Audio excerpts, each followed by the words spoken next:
Good evening, everyone, and welcome to our forum with the candidates for King County Executive, hosted by East King County Asian and Pacific Islander Coalition. My name is Rita Bard, and I will be your moderator this evening. And I'd also like to thank Councilmember Balducci and Councilmember Zahele for attending tonight. I should mention right at the start that this conversation is being recorded and is going to be shared with campaigns to distribute after this. I also like to thank the sponsors for the evening: Indian American Community Services, Chinese Information Service Center, the Japanese American Citizens League, NAMI Eastside, and Eastside for All. And these organizations are all members of APIC, a coalition of community-based organizations dedicated to providing a collective voice for minority groups on the East Side. And we are a nonprofit that does not fund or endorse any candidates. So I'm just going to explain the guidelines for tonight. So for the first hour or so, I'll be asking questions submitted beforehand by community members that summarize our most pressing topics.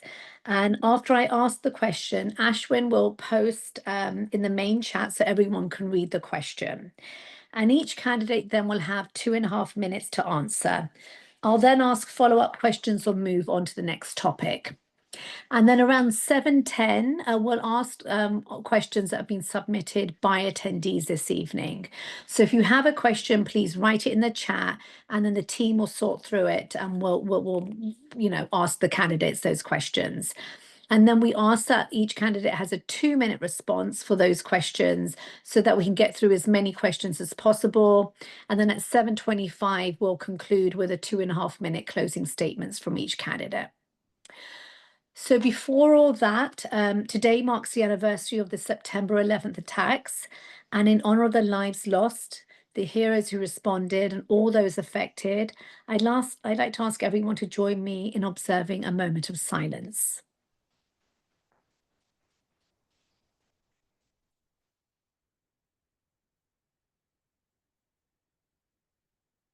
Okay, thank you. Okay, so without further ado, we're going to begin with opening statements. Each candidate will have 2.5 minutes to introduce themselves and explain why they are running for King County Executive. And we're going to go alphabetically. So Councilmember Balducci, you're up first. Thank you so much, Rita. Thank you, everyone. And to the organizers and the sponsors, I'm delighted to be here with you virtually tonight. My name is Claudia Balducci. I'm a King County Council member. I represent much of the East Side. My district includes about 2/3 each of Bellevue, Kirkland, and Redmond, all of Mercer Island, and all of the Points communities.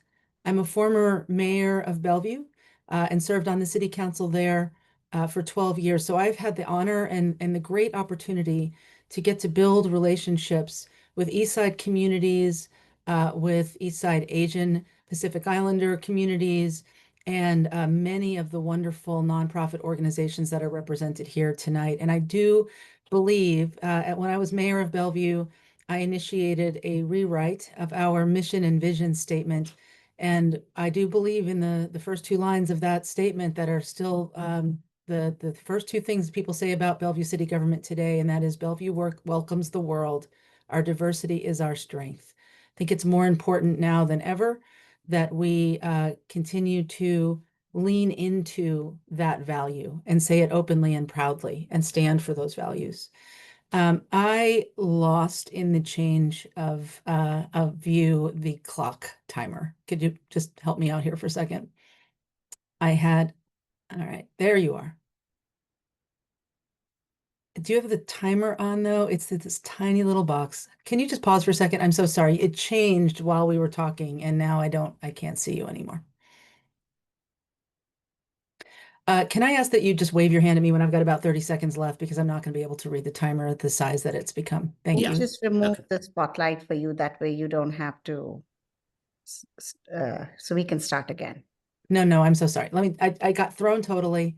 And I will just continue and you're going to tell me when I'm done and I just won't have a clock. Okay. So, where was I?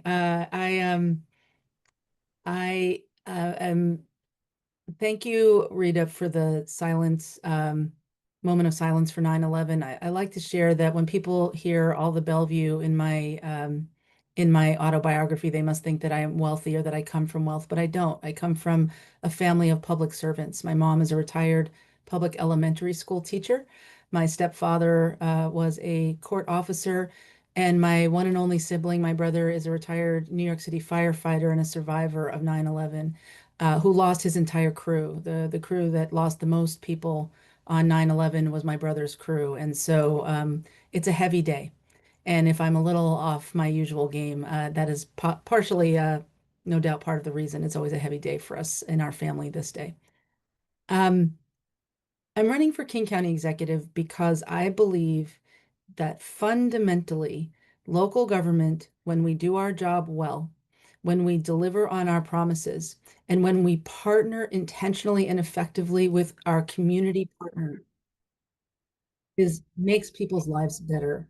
And I believe that my work to date and my vision for the future makes me uniquely qualified to do this job. And I'm really excited to have the discussion tonight.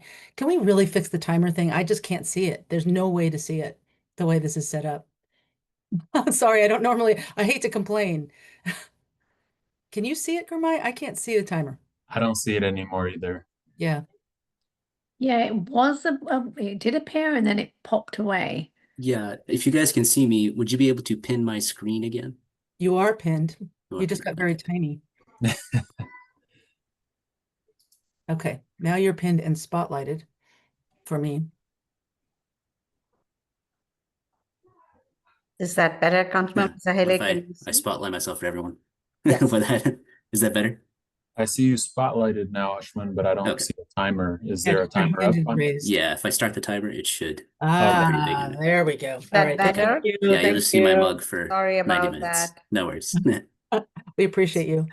Claudia, if you want to share some of my time, I'll cede some time to you. I'm fine. I'll have plenty of time to speak. Thank you. That was kind. I appreciate it. Of course.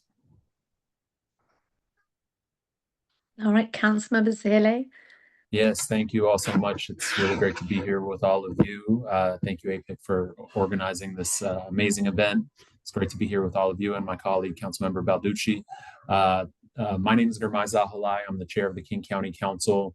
I'm a new dad. I mentioned this to some of the organizers, but I'm unexpectedly home alone with baby. So if you see me have to run off for a second, don't be offended. I'm running for King County Executive because I believe King County can be a place of safety and opportunity for everyone. And I believe this because I've lived it. When my family and I fled Ethiopia and Sudan as refugees and came to this country when I was 3, King County gave us a chance to rebuild our lives.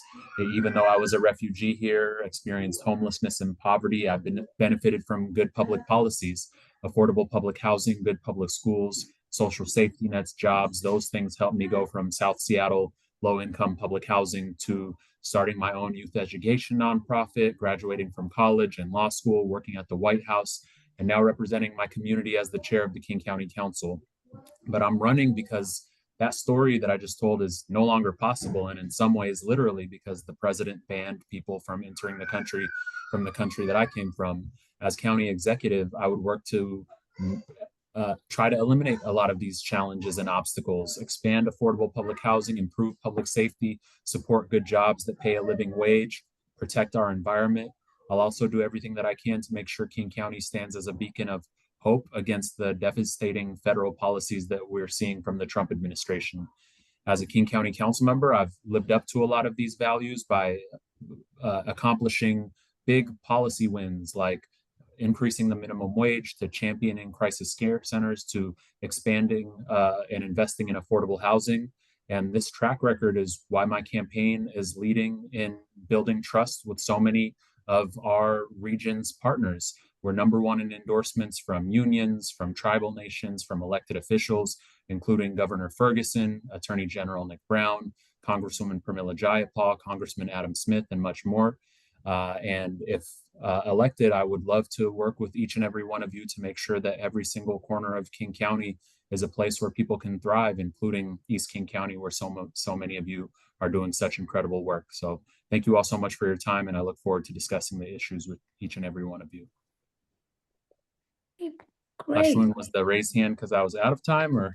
The raised hands when you have 30 seconds remaining. Oh, okay, gotcha. Okay, wonderful. Thank you both. So our first question is, the executive proposes and oversees a multi-million-dollar county budget, manages day-to-day operations, and is responsible for the delivery of regional services such as public health, King County Metro, and the Sheriff's Office. They appoint department heads and key officials, negotiate labor contracts, and lead the response to regional problems like homelessness, behavioral health, and criminal justice. The county has around 15,000 employees whom you would ultimately be responsible for overseeing. Please describe your executive experience and why you are prepared to lead such a large and diverse county government. And I'm going to put it to Councilmember Zahili first to answer that. Thank you, Rita. And it's pronounced Zahalai, in case I that's beg your helpful. pardon, Zahalai. Okay, thank you. Thank you, no problem. And I think some of those numbers might be outdated. I think the number of employees is actually significantly more than 15,000. Last I checked, it was 17 to 18,000. So it's even a more impressive organization. Yes, it's an incredibly large, diverse organization. And the experiences that have prepared me, number one, I'm currently the chair of the King County Council, where I have hiring and firing duties. I've had to do both. Where I have to help set goals for a 9-person body, where I have to manage personnel, and so the chair of the council is almost like a de facto head of the legislative branch. And then beyond that, I've practiced law at 2 of the top law firms in the country, managing complex transactions in the order of billions of dollars. First at Skadden Arps in New York, doing mergers and acquisitions. Second at Perkins Coie here in Seattle, which was the top firm in the Northwest, advising companies, managing complex transactions, working with checklists, staying organized, interfacing with partners. I've also started my own nonprofit organization where I had to manage a lot of different people and volunteers across 3 different cities. It's a youth education nonprofit. So we were setting up workshops, delivering services, mentoring, managing people, making sure lots of people show up to the same place at the same time. I have also worked at Sound Transit as a board member, guiding one of the largest transit agencies in the country. And most importantly, I think my experiences of living in this community and collaborating with diverse communities is really important as well. I grew up here in King County. I was the either beneficiary or somebody who lacked based on public services living here in Skyway. So the decisions that King County has made have impacted my life. And so my ability to collaborate with diverse groups of people who have been negatively impacted by policy decisions, who are struggling most in this economy, and working alongside them to deliver historic wins in places like Skyway around affordable housing, public transit, infrastructure. I think that is really important experience as well. Okay, thank you. And now Councilmember Balducci. Thank you so much. And thank you for the question. In this race, I'm clearly the candidate with executive experience. I have run a large county department, a department with over 1,000 employees and an over $100 million budget. I have been the mayor of the city of Bellevue, which, much like being chair of the council, you're kind of like the chair of the board, and you have a CEO who works for you. In that case, it was a city administrator, but it was being the responsible chair of the board over a much larger organization. I have also served as chair of the county council. I was the chair for 3 years, the COVID years. It was an incredibly challenging experience. I learned a lot about how to move an organization from what it was doing to very, very suddenly needing to be something else very different. I have served on the Sound Transit Board along with my colleague. He joined in January. I've been on for over 12 years. I have been pushing to, and I've been leading a committee that has got billions of dollars of oversight. If you're just strictly looking at resume and executive resume, I have got all the executive experience in this race. But what you really want in a county executive, if I may question the question just a little bit, is you want somebody who's going to be able to build a team and drive a vision. And that takes knowing how to set a really clear path forward and vision for an organization, and then bring everybody along with you by hiring the people who are going to implement that vision, going to do all the difficult things it takes to make the budgets turn into action, to get the people all marching in the same direction. And that requires an ability to sort of move a whole organization. And that is something I pride myself on. I have moved every organization I've ever been in to do something different and harder and better. The biggest example I can give you is the East Side Starter Line on light rail. We fought the battle of light rail to get that system up and running for years. And then when it was ready to go, we couldn't pull the switch because the bridge wasn't ready. I got to move that entire organization personally in a big, very well financed, very resistant organization to open light rail by applying these skills, vision, team, and then managerial skills. I want to take that ability and experience and put it to use for all of King County. And we'll get to partnerships because it's not just what happens inside, it's who you work with outside. And I have lots of big ideas about how we can work together to move this county where it needs to go. Thank you. Thank you. Okay. And sorry, if I may, I think for the timekeeping, I'll just put the spotlight on the speaker, and when you have 15 seconds remaining, I'll just switch the spotlight to the other person so that you guys don't have to see me the whole time. Give it a try. I'm okay with seeing you the whole time. Don't worry. It's not All okay. right. Fantastic. Okay, on to the next question. So, of the 638,000 residents in East King County, 37% are immigrants and 40% speak a language other than English. Our community-based organizations provide a wide variety of services and programs to connect these groups to social services. What kinds of support or resources can the county offer to small local organizations that are providing essential services to immigrant and refugees communities on the East Side? And can you please give concrete examples? And I will ask Councilmember Balducci to go first. I think you're on mute. I got muted. I've unmuted. Well, okay. Well, thank you again for the question. I, as I said, was proud to lead the council through the COVID years.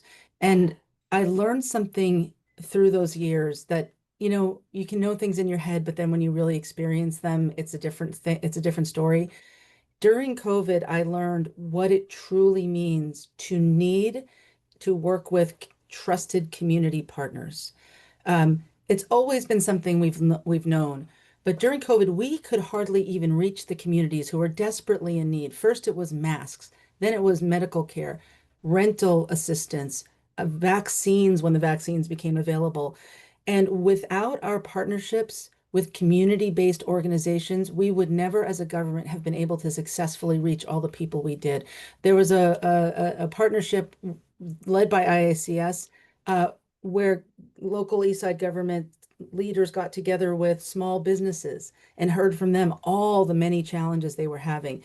So the importance of working through community-based organizations and trusted community partners could not be more clear. How do we do this?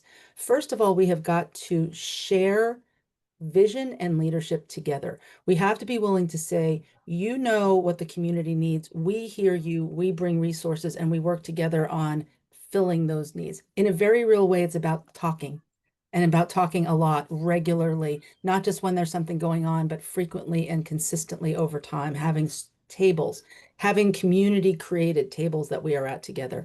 Secondly, it's about resources. The government has resources. We prioritize them in different ways through our various programs, but when we give the resources to those community-based organizations to meet our needs, it is amazing what can be accomplished. I always tell the story, and I know many of you know it, starting by giving a very small grant to then IAWW so that that organization could grow and professionalize and hire people, and then could do more and more. That's another way that we work together. And third and finally, I would say, I think that we should have more of an interface, a formal interface with positions like community navigators, with an actual office of community-based organizations within King County that works with our advisory committee so that we stay closer together and can adapt to the changing needs of the community. Thank you. Great, thank you. And now I'm going to pass it on to Councilmember Zahilai. Would you need me to repeat the question or? No, I Okay, think it was great. about how I would work with community-based organizations on the east Yes, side. and really providing concrete examples of how community-based organizations, specifically on the east side, that are helping immigrants and refugee communities. Thank you so much. Yes, I believe that nobody can serve a community better than the community itself. That's one of my core principles. And I'll give you a concrete example. I grew up in a community called Skyway, which is in South King County. And it was some of the most damaging years of our lives, my siblings and I, because there was almost no public transit. There was no community center. There was a lack of infrastructure like sidewalks and places to gather. And so my first term on the county council, I wanted to change that. I wanted people who live in this very diverse neighborhood that has immigrants and refugees and people of color to prosper. And so I set out to collaborate with them as authentically as possible. I went to all of the community meetings. I went to the community forums. We set up monthly meetings for them to meet with departments at the King County government, like the Department of Local Services and DCHS and the Parks Department and much more. I marched with them. I wrote op-eds with them. We created a common agenda with the community organizations there. And after my first year on the county council, because of that joint advocacy and joint collaboration and really combining the efforts of the public sector and the nonprofit sector, we were able to get historic levels of investments into that neighborhood, a $10 million participatory budgeting program so that those community organizations could choose how to invest capital dollars into their neighborhoods. $10 million for the first ever Skyway Community Center, $2 million of which went toward a new resource center that was a collaboration amongst many community-based organizations. And you could go to Skyway and walk into the resource center now. It's the first one ever in that area. $6 million to expand public transportation in that neighborhood. And now I think the total is $15 million in affordable housing, both rental and home ownership. Home ownership with an organization called Homestead, and rentals with an organization called Lehigh out there. And those were the first dollars of affordable housing that were ever invested in that neighborhood. It was really frustrating and unacceptable when I joined these community organizations and asked our DCHS, how many dollars of affordable housing have ever been invested in this neighborhood? And they said none, not a single dollar. And that was unacceptable to us. So to now have tens of millions of dollars invested there has been a really strong opportunity, and it takes collaboration between trusted partners and local government. Thank you. Okay, moving on. The next question is, how will you continue to support human services for our most vulnerable populations as state and federal budgets shrink?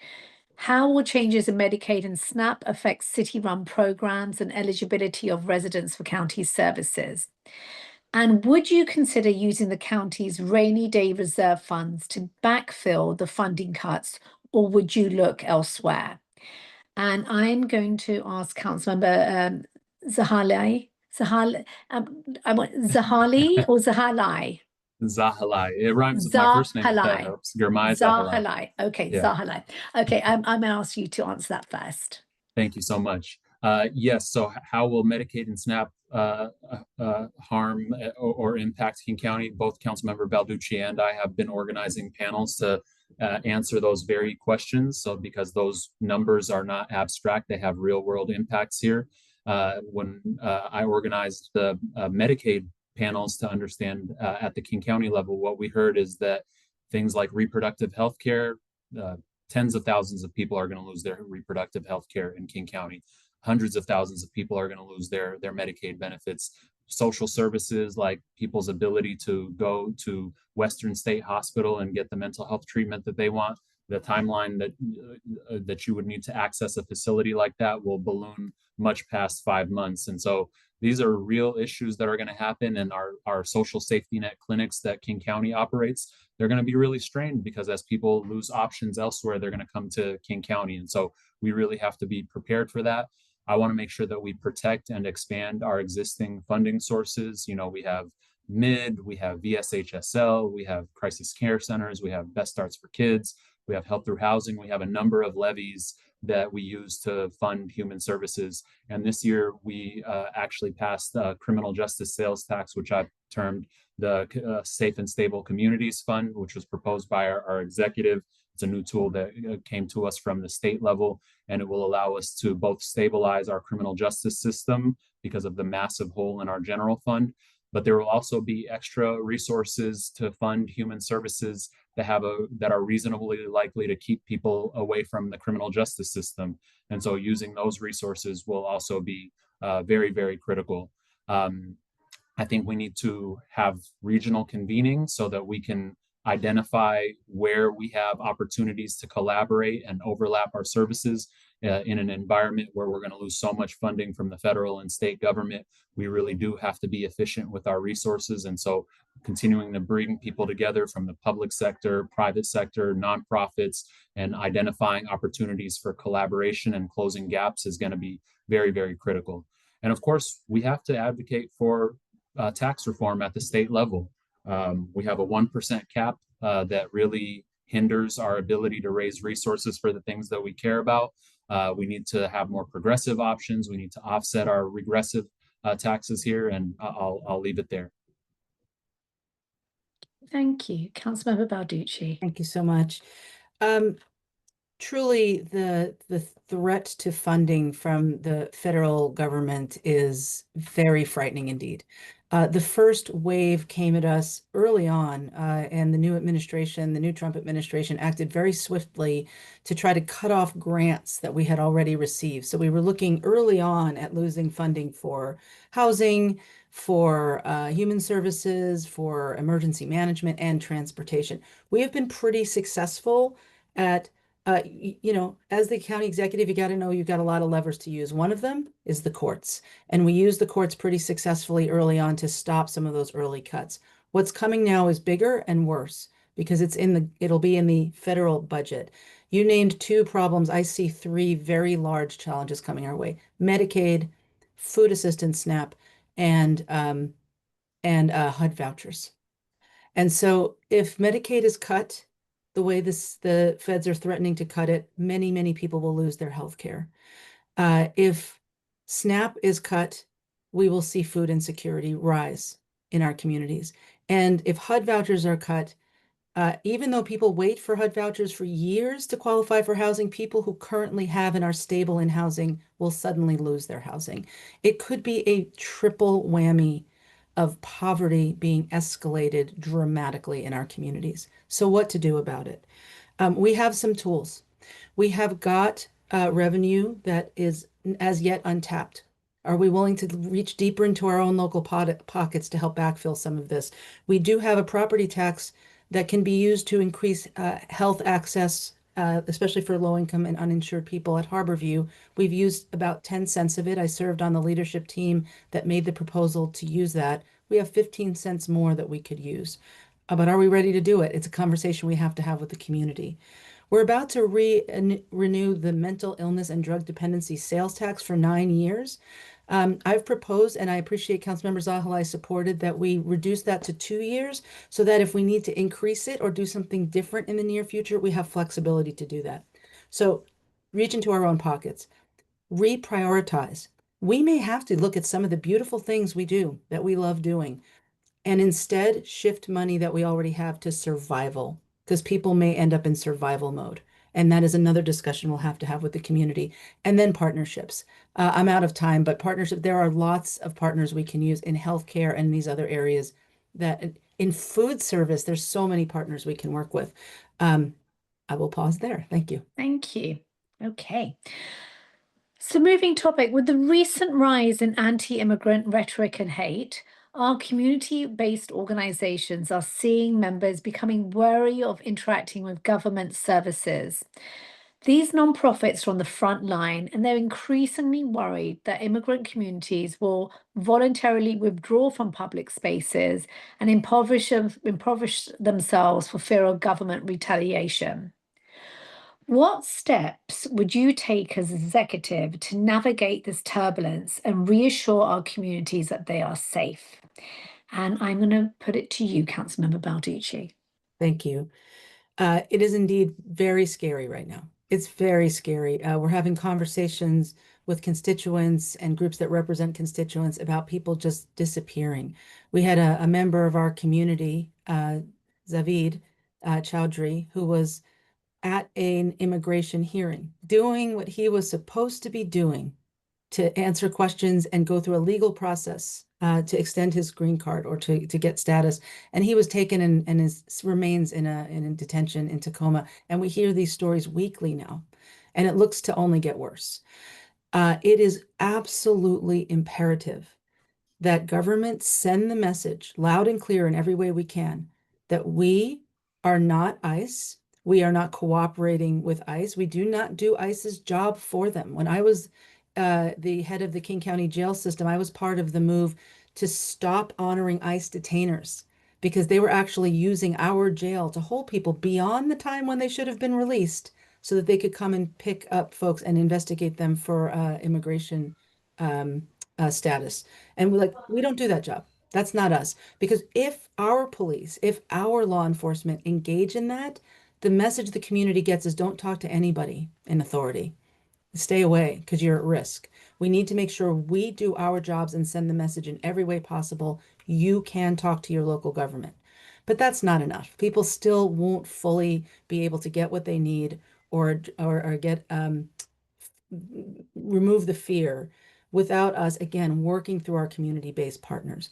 I believe we need to start putting funding into staffing that will support our community-based partners. I know Bellevue and Kirkland have been talking about a community navigator type position where we provide support and back-end assistance to community-based groups, but the front-end assistance, the place that community members go to, are the community-based organizations who can be confidential, who can be trusted, and who can, sort of be there when the crisis comes.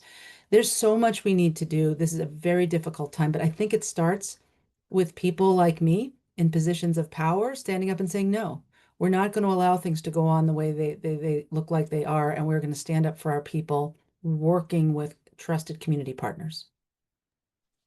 Thank you. Now, Councilmember Zahalai.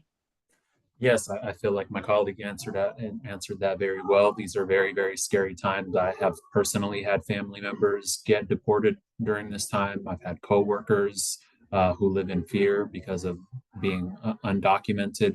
We're seeing so many families being torn apart. These are really, really scary times. And every time I see a parent separated from their child, that is, it's really gut-wrenching. First and foremost, we have to show our communities that we are fighting for them. I really am proud that we live in a county that has repeatedly shown our values as being a welcoming region for immigrants and refugees. We put our resources where our values are, and I would want to continue that as county executive.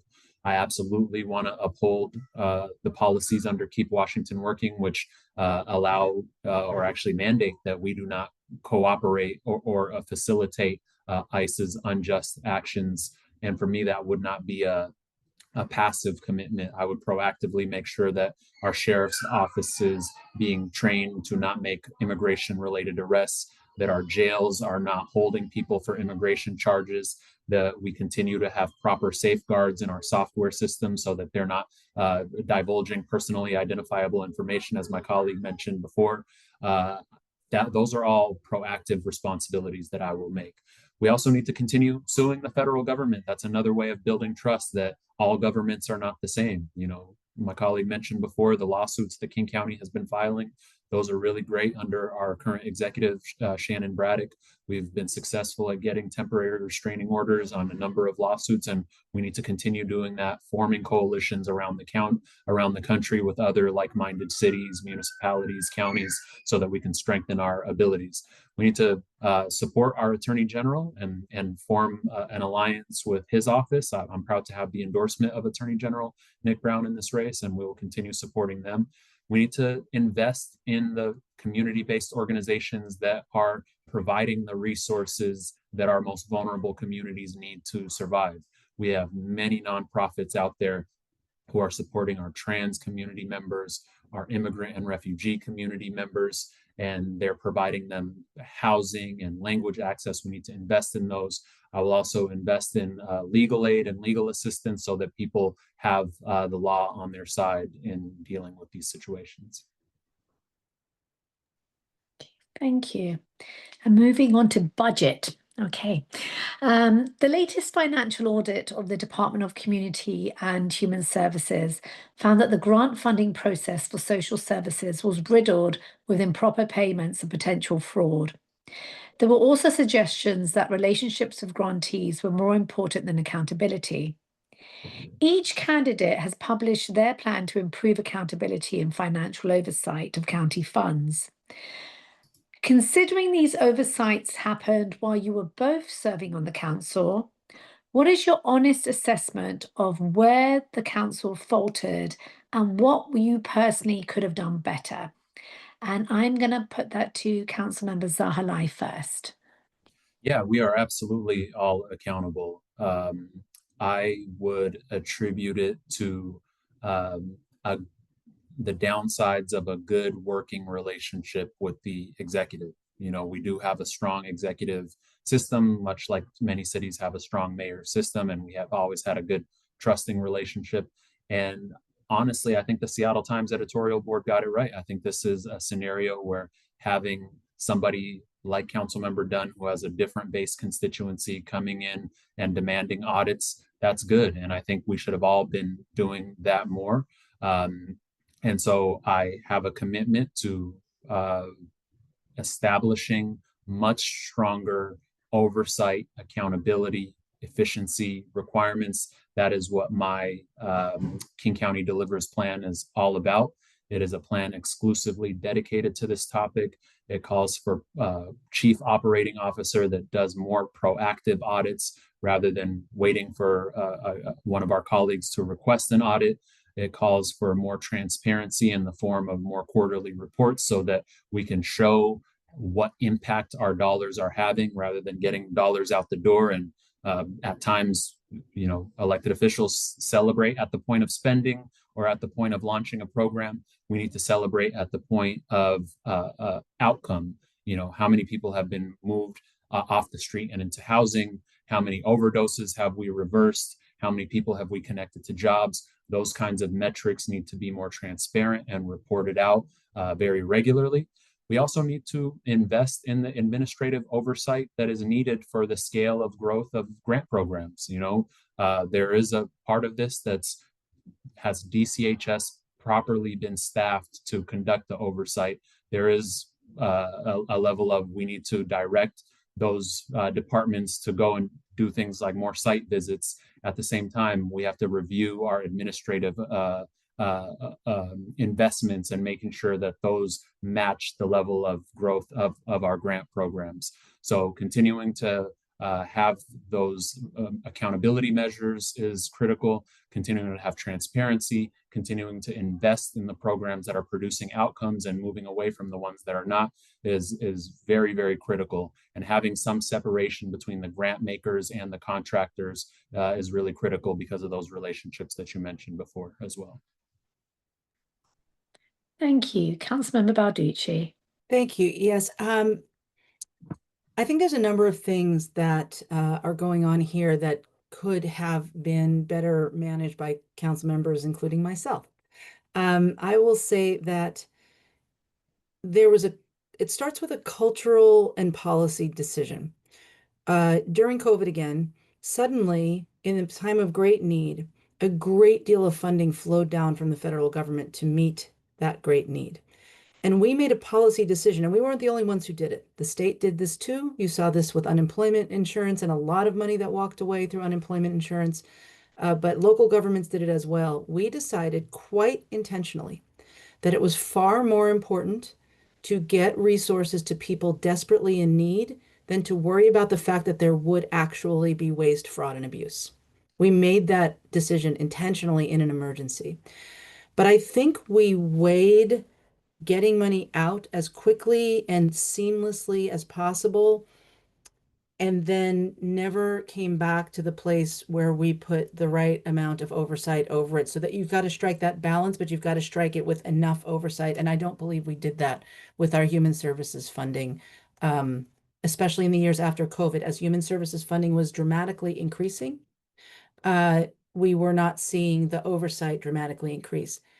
And what I would like to do as county executive is make sure that we have the training, the people, the fiscal accountability. Yes, absolutely. And that it's done in a transparent way that is transparent to the public through the council.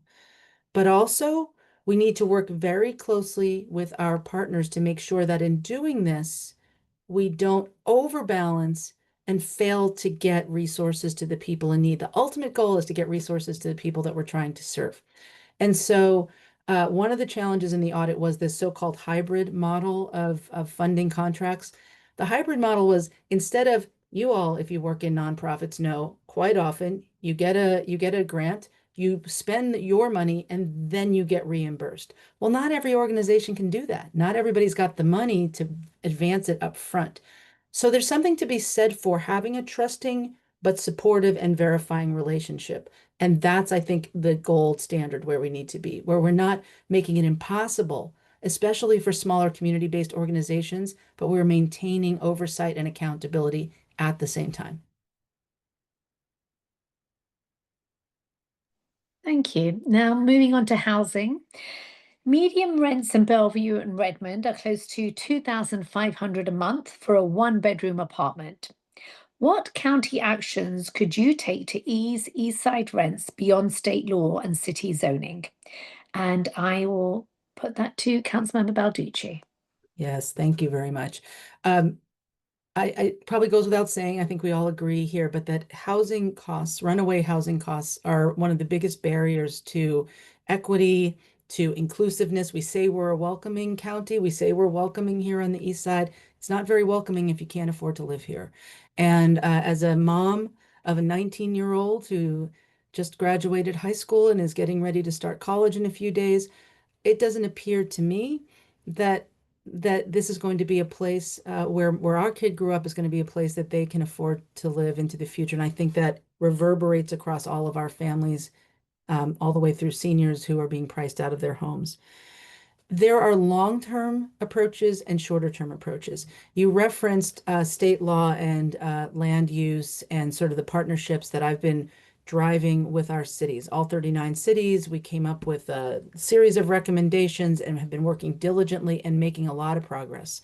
We've got partnerships with Sound Transit where we're actually building affordable housing right next to light rail that has got much lower rents, much easier to afford, and will help people to get connect to opportunity through that light rail. These are longer term things, building, zoning, etc.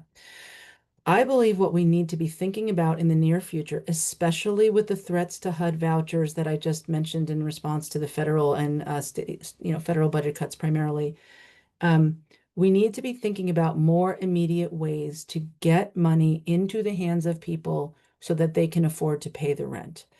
This is a complex topic. The easiest thing in the world is to say vouchers and rent subsidies.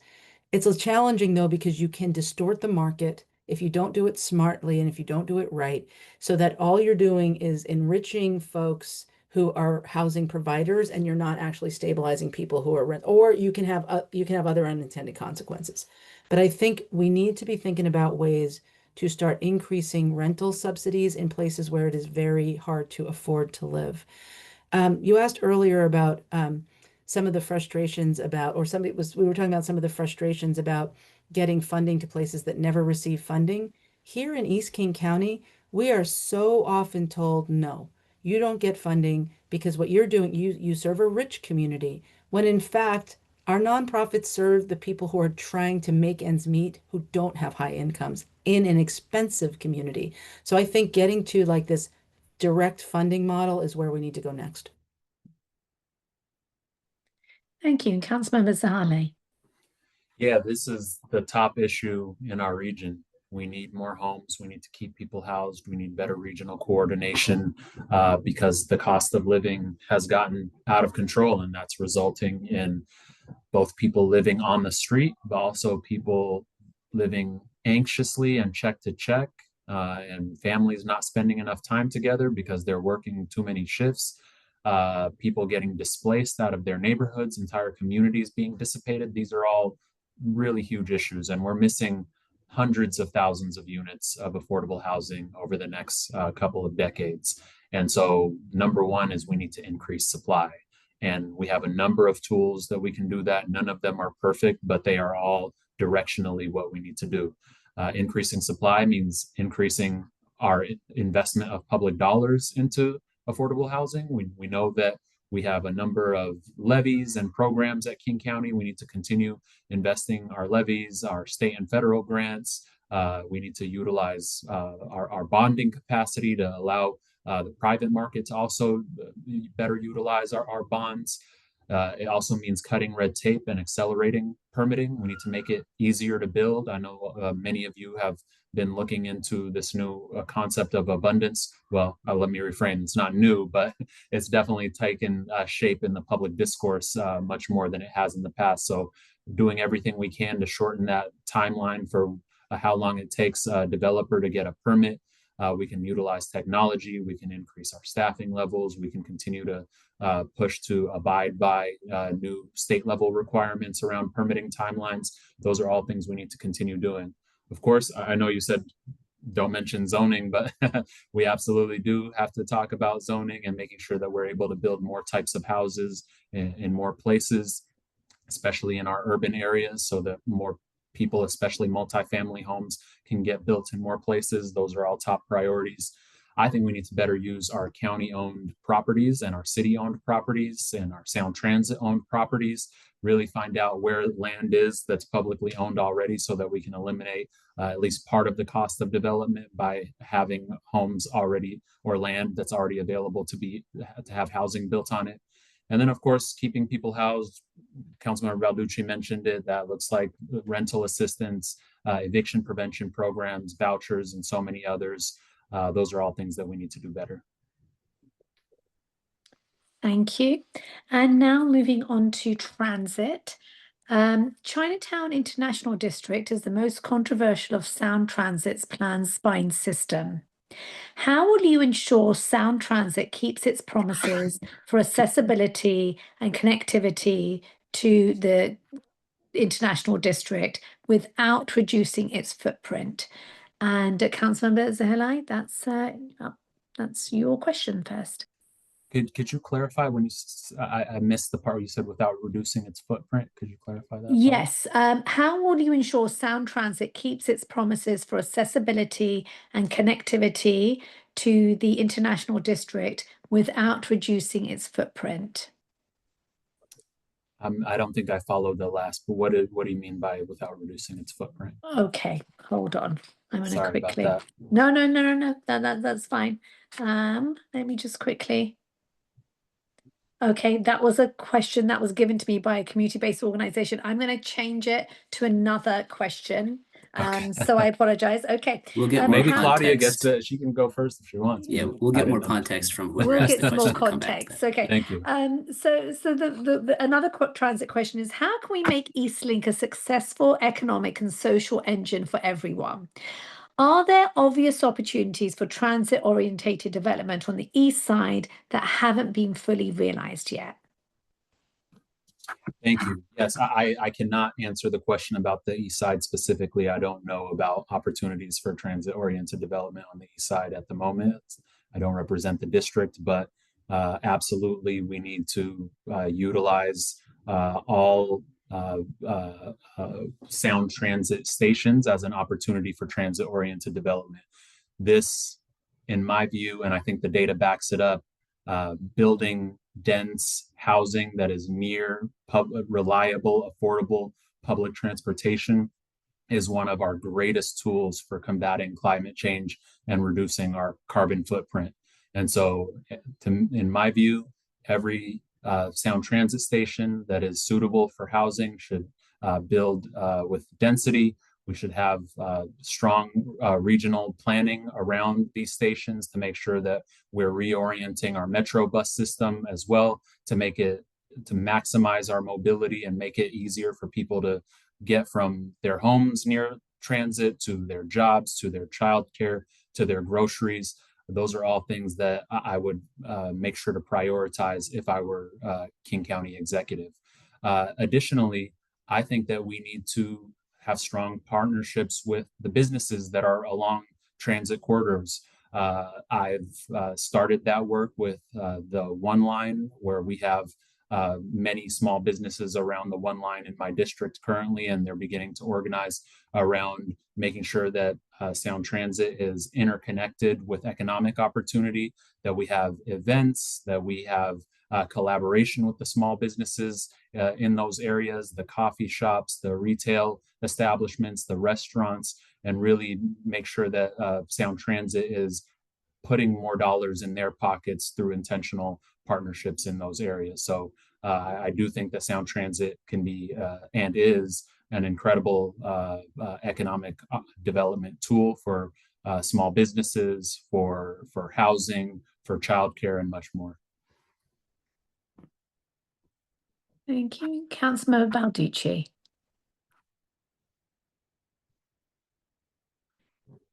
And I think you're on mute. Had to happen. I'm happy to be the one to get that over with. Okay. One of the main reasons to build light rail, in addition to expanding bus service, is because when you have fixed transit, it enables the kind of development around the transit that creates economic opportunity. And so one of the things I'm absolutely proudest of is the upzoning we did around the Spring District and the Bel-Red area. Around what we saw light rail coming.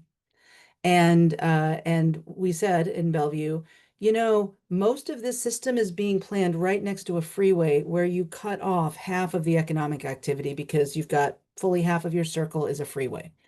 We advocated with the agency to pull the light rail off of the freeway so that we could get full economic development all around it. And then we upzoned. We could have upzoned even more. And I think we need to really work on making sure that we provide for commercial, retail, and housing all around these. They can become little mini cities around the light rail.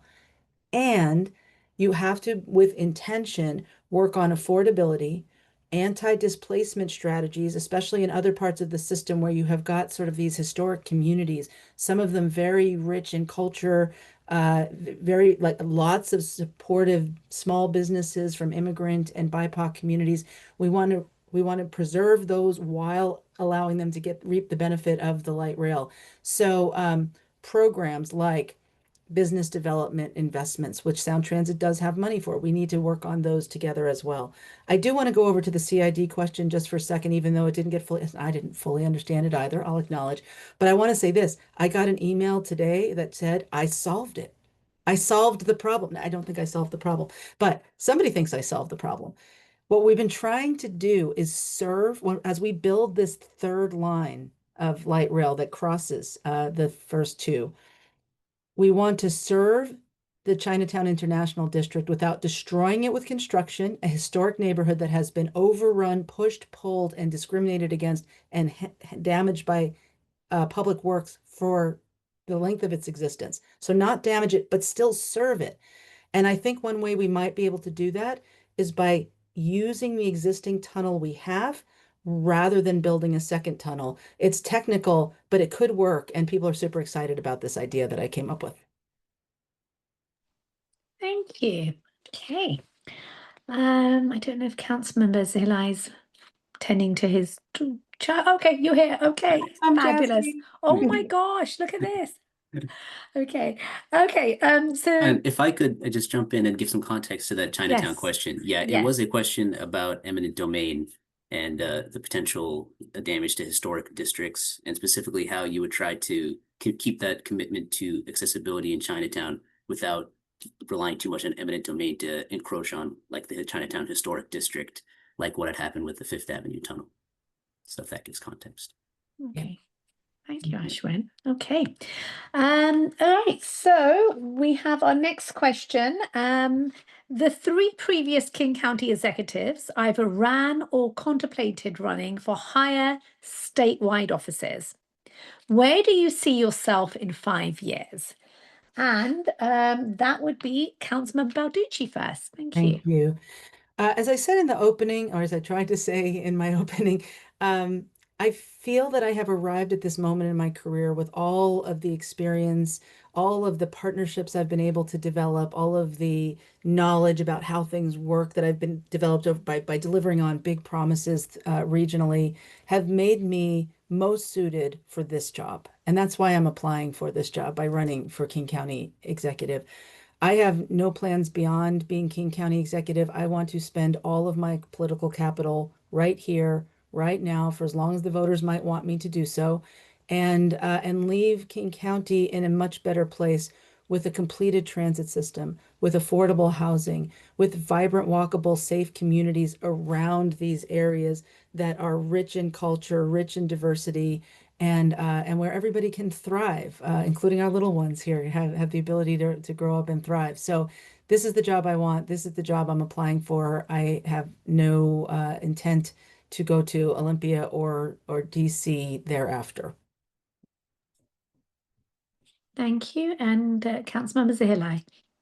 Ditto. I see myself in 5 years, God willing, serving my second term as King County Executive so that we can work together to solve some of our region's most persistent problems. And Jazzy will be like 6 years old at that time, and I'll be dropping her off to her elementary school. And yes, I have no other plans other than King County Executive. Thank you. So I know that we have lots of questions from the audience, but before we move on to that, what's everyone's Starbucks order? I'm curious. Councilmember Zahilai, what's your Starbucks order? My Starbucks order is pretty boring. I'm a vanilla latte guy, but what's funny is that because of my name, I have to have a Starbucks name, and my Starbucks name is Greg. Lovely. And how about Councilmember Balducci?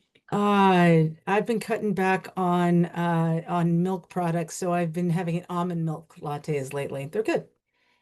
Yeah. Fabulous. Thank you. That's funny. All right. So, okay. Question from the audience. What is your plan for safety in schools, and not only gun violence, but bullying and racism? And I will put that to you, Councilmember Balducci. Thank you for the question. So I want to start by saying so much of what we do in local government has to be done in partnership with other governments. So of course, our public schools, I assume we're talking about public schools, but schools generally are run by other institutions. The public schools are run by the public school districts, but we are key partners. For example, we fund through some of our funding streams. We've got one that oddly enough comes off of light rail construction. It's called the Puget Sound Taxpayer Accountability Account Fund. We fund early learning, and we fund programs within public schools that are about things like having young people learn about civil rights and equality and diversity and equity, all the things that the federal government would love to see us stop doing.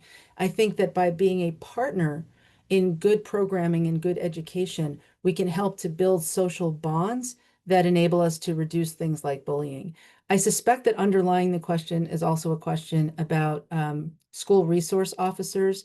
It's been a topic of a great deal of discussion for a long time. And since the county does provide sheriff's deputies for unincorporated King County and cities we contract with, in my district, there's only one, and it's Beaux-Arts, and they don't have a school. But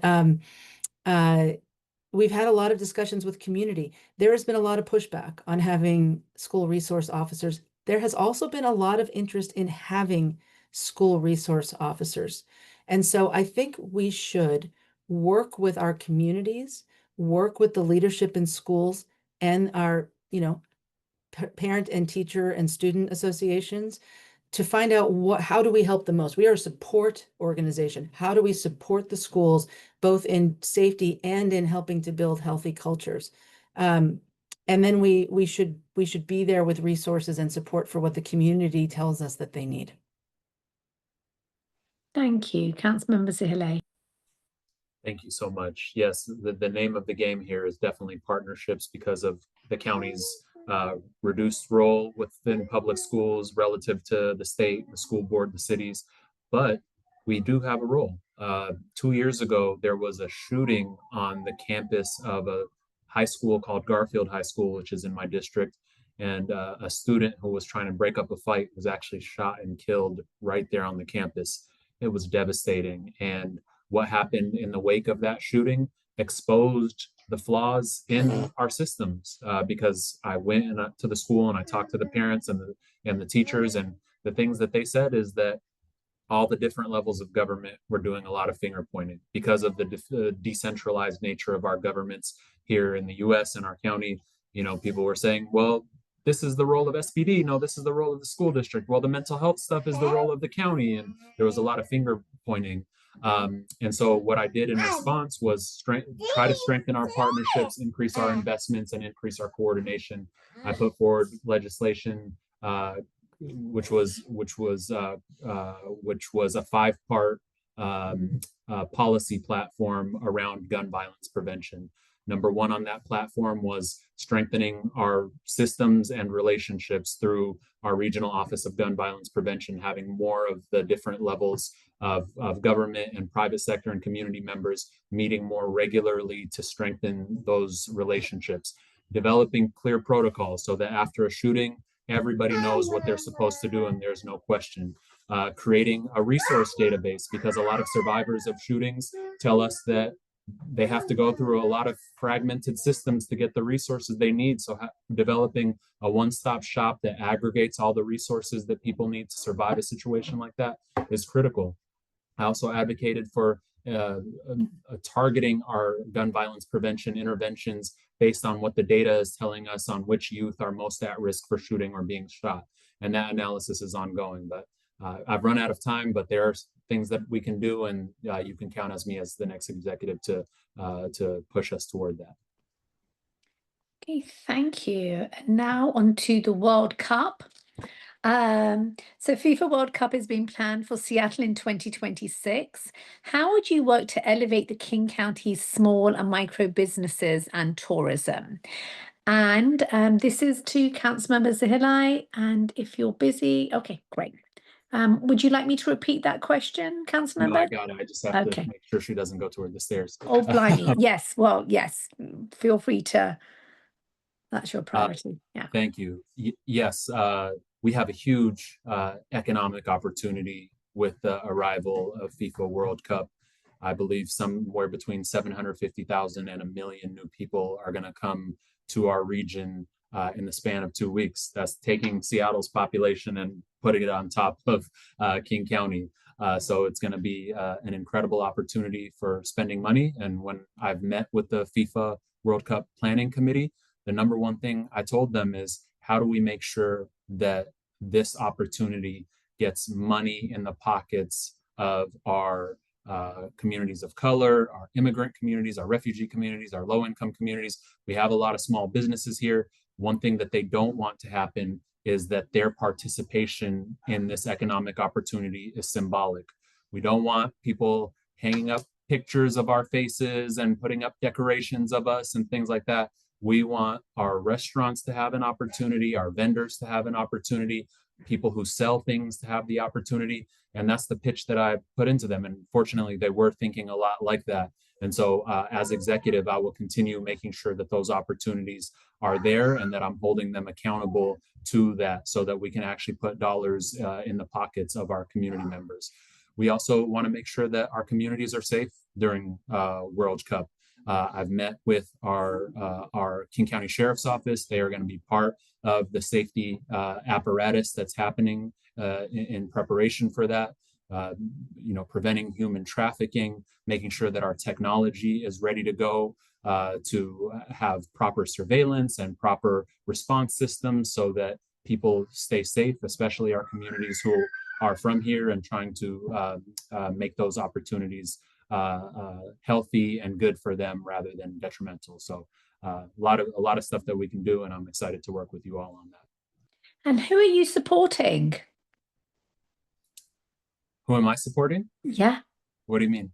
Like as in which USA. team? Oh, you, I don't know. I'm England, but I don't know. Like, I'm curious. It's a good question. I don't know yet. If the US is participating, I think I have a team. All right, same question to you, Councilmember Balducci. I'm going to do that annoying thing where I say I've got one thing I wanted to add on the last question. I just wanted to give it a little bit better due. This is the question about schools. At Bellevue, one of the things I championed when I first started was a partnership between the schools, the city, and the United Way, where we together put resources, embedded social service resources in schools. And that enabled the family centers that started at places like Lake Hills Elementary and the Title I schools. It grew and eventually now has got like family centers, lots of places, some of them funded by county money. We create a space for families to come when they have challenges, if they need connection to healthcare, mental service. It's a really helpful thing. And that's the kind of partnership I mean. Sorry. On the World Cup. If you think back, we not that long ago had a weekend where the Major League Baseball All-Star game happened at the same weekend as the Taylor Swift concert. It was the biggest influx of tourists and people that we had seen maybe ever. And we're going to do that a few times over during World Cup. We learned some things that we have to do better. If you look at the Chinatown International District, lots of small businesses, lots of locally owned businesses, lots of Asian owned businesses, right across from where all this activity was happening, saw very little economic bump at all. So it's critically important that we have a marketing program and that we do the marketing program that makes sure people know and are brought to places where they will spend all that great tourist money on local businesses and some of our community businesses. I want to get the light rail open. That way people can be staying in hotels in East King County, and then they can come across and they'll spend money in East King County on some of our businesses that we market to them, while also then going down very easily to get right to the games and the venues. We're close to that, and I'm going to be working very hard between now and then to make sure that that light rail is open. Fantastic. Thank you. So moving on, what is preventing us from building a more robust social service network on the East Side? We keep on hearing from our nonprofits that the current continuum of care shuttles like our most vulnerable members to Seattle, where there are better funded organizations and resources. But we feel like there should be a stronger, more robust human service service network on the East Side. How will you ensure that East Side immigrants, refugees, and undocumented immigrants receive a fair share of resources and attention without over centralizing funding and services in Seattle? It's Councilman Balducci. Thank you so much.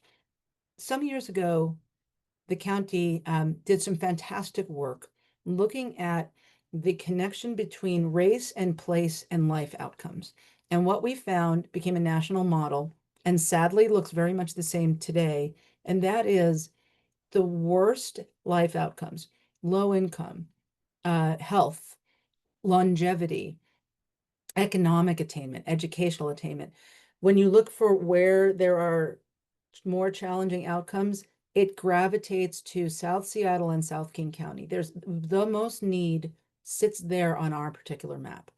And so we reacted by creating new programs, really good new programs, important new programs that attempt to create more resource there.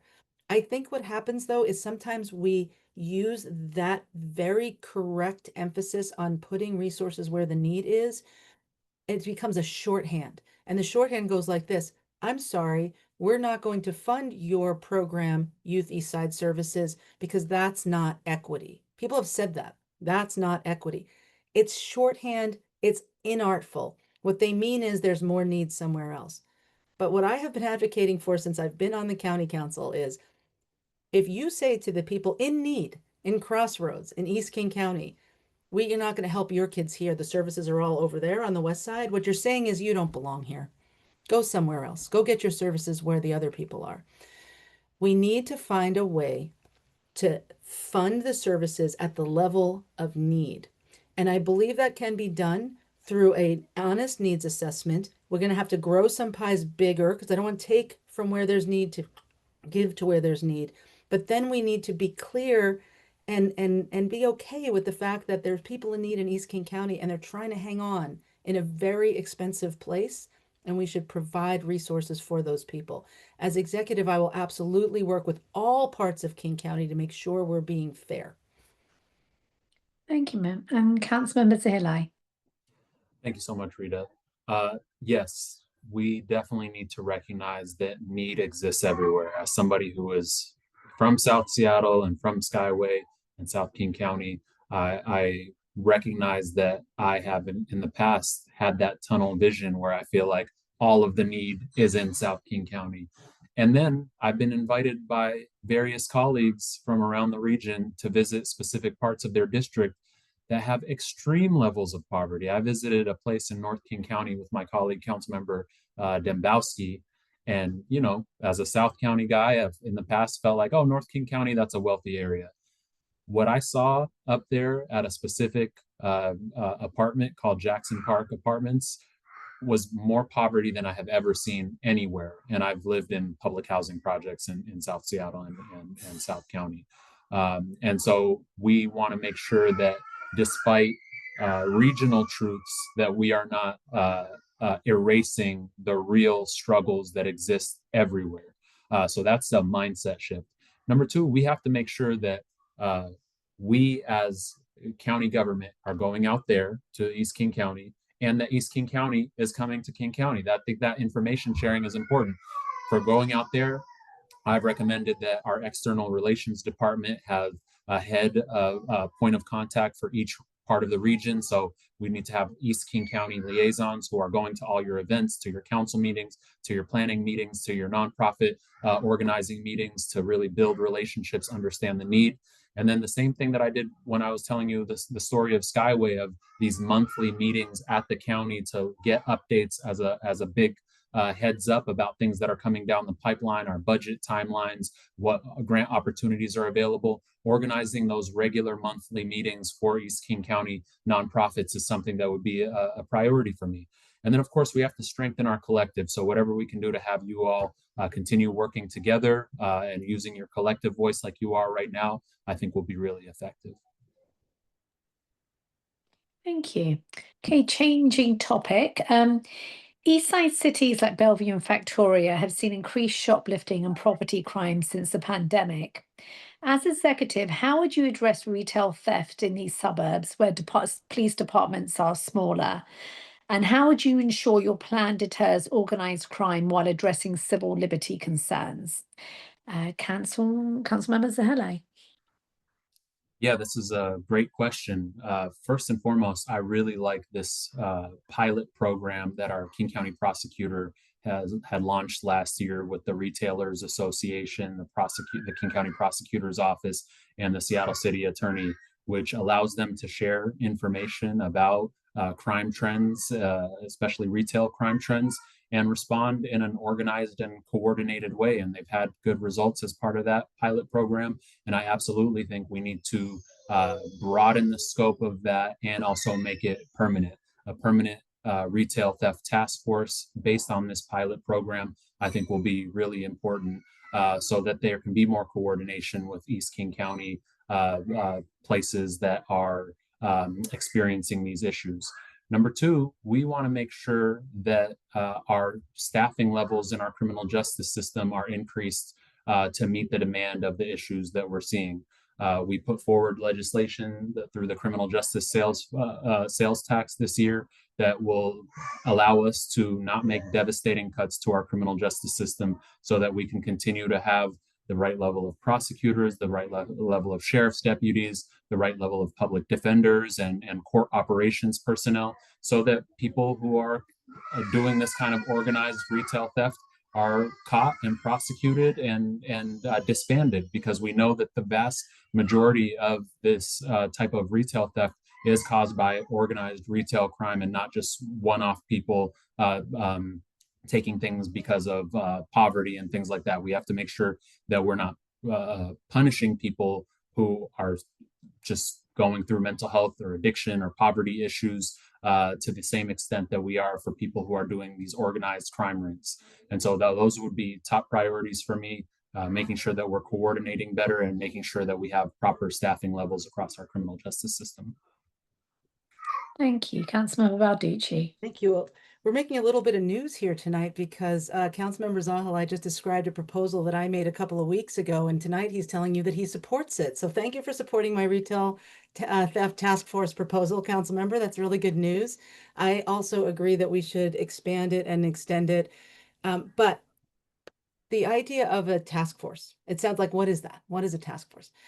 When there are increases in certain kinds of crime, we saw this recently with catalytic converter thefts, if you recall, when that was a big thing. Or we've had waves of car theft. We've had waves of burglaries. We'd have waves of mailbox theft. Remember when everybody used to have mailboxes that didn't lock? And then what happens when we have these waves of different kinds of crime, they do tend to come with organizations behind them. It is a way for a group of people who are generally running other folks, running folks who are young, running folks who may have drug addiction and are desperate, and sending them out to commit crimes and then profiting off of them, just like a corporation in a way. We know a few things are needed. One, we need to help the people who are being abused and being used as organized crime foot soldiers. Those people are folks who are being taken advantage of. They're not profiting off of this stuff, right? And so we have to take care of human needs there. But we also know that when we see these waves, an emphasis that comes from law enforcement makes a huge difference. When we pull the cities together to share information because crime crosses boundaries, when we have the county as the regional body putting resources into helping to organize and share information, and when we have dedicated prosecutors, we have seen those crimes go down. So this is why I proposed this approach. I think we will see that it works. It was showing results when the prosecutor piloted it a while ago, but the money's run out. And we have this new funding that we just voted for. We should absolutely use it to make our workers in our stores, our small businesses, retail businesses, and our grocery stores safe for shoppers. Thank you. Okay, changing topic. As a future executive and as a current member of the Sound Transit Board, where do you stand on the current debate about reinforced fare gates, more transit police, and more surveillance at hotspot stations? Councilmember Balducci. Thank you very much. Let me say, I am a proud partner with our Transit Operators Union. I'm proudly sole endorsed by the Transit Operators Union because I've partnered with them and with our Metro Transit Operation and Sound Transit and others to address transit safety broadly. Some of the ideas that you just listed are ideas that come up when we have our roundtables around transit safety, but there's a lot more than that. Let me say on the three that you asked about specifically, our chair of our Sound Transit Board just recently asked for another study. It'll be not the first, but an updated study on fare gates.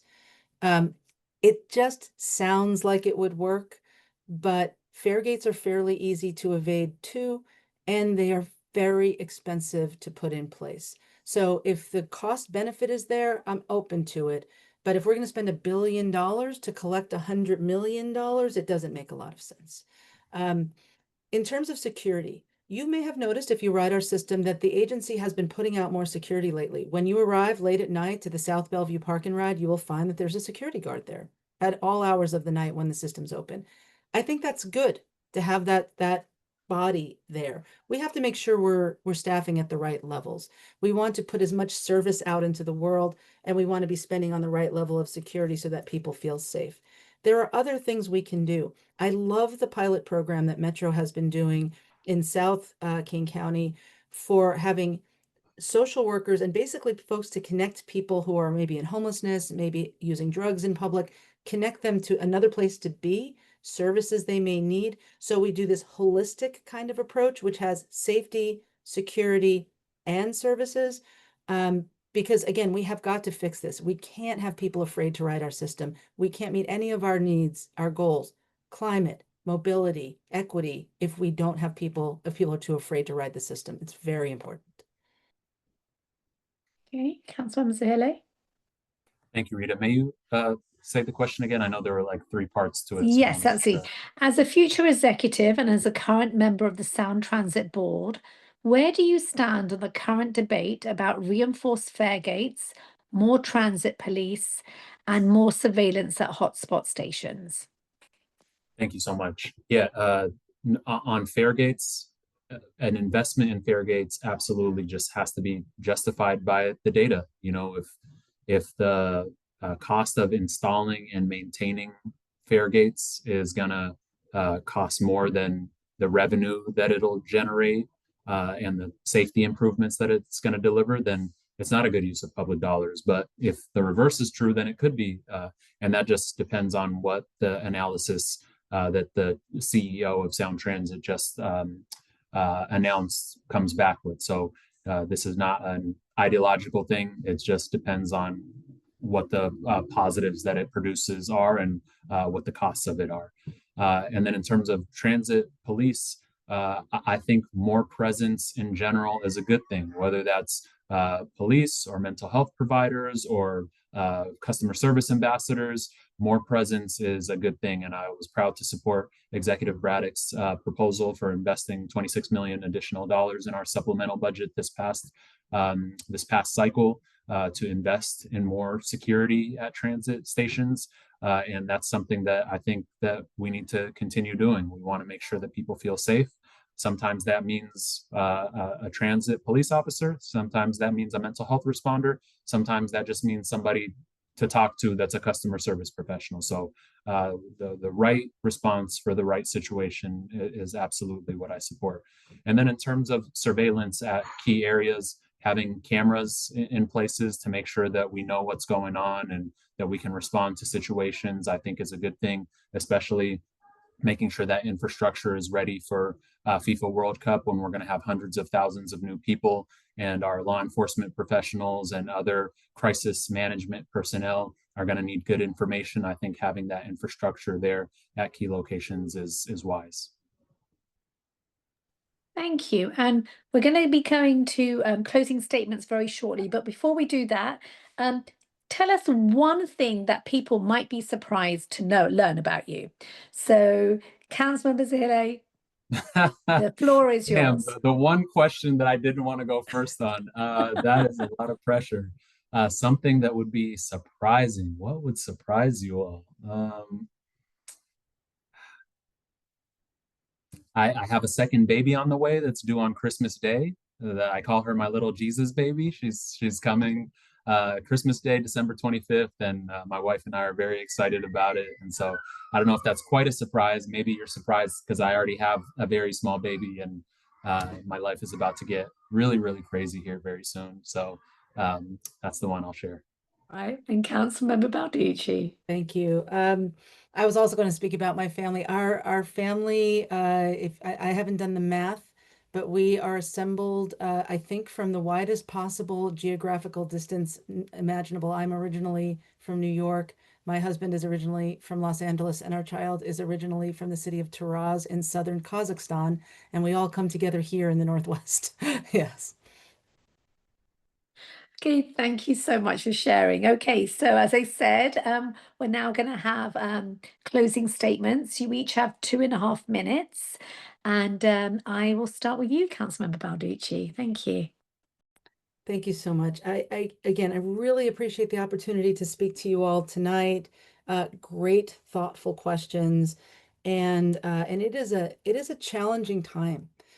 We are faced with unmet needs in our community. We didn't talk about homelessness tonight, but we still are faced with a great deal of challenge with people living on the streets of our county that need to be addressed.